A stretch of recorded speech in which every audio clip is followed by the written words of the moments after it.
Step 1. Upon learning of the accident, ask first. When did the accident happen? The location.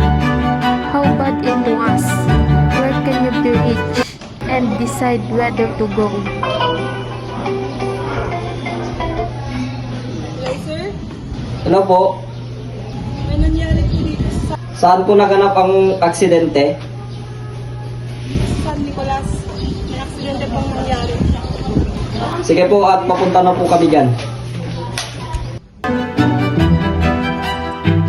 Hello, Canton City Hospital.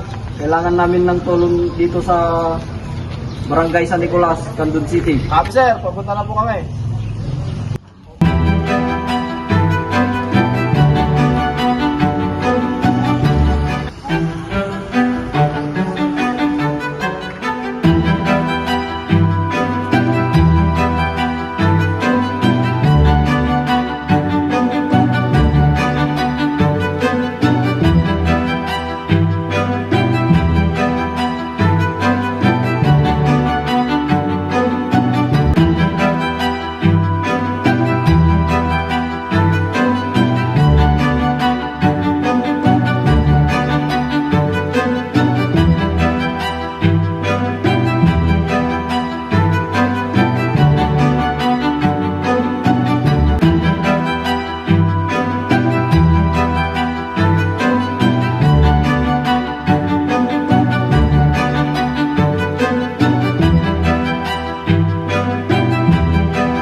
Anong pangalan niyo, sir?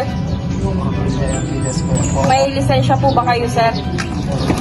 Pwedeng patingin po. Accident na tigil dyan.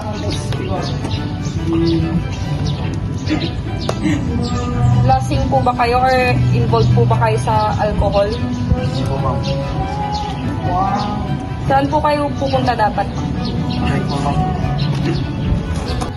Paano po kayo nagkabanggaan, sir?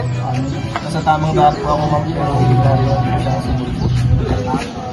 Sige po, thank you po. Sir, ano po ang pangalan niyo, sir? JP po po, sir. Taga saan po kayo, sir?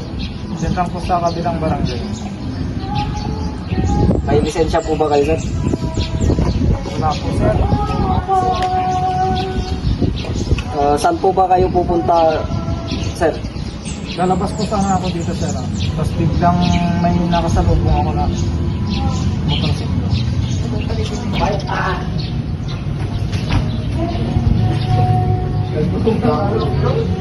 Sir, Okay. sa susunod po, mag-ingat na po kayo, sir.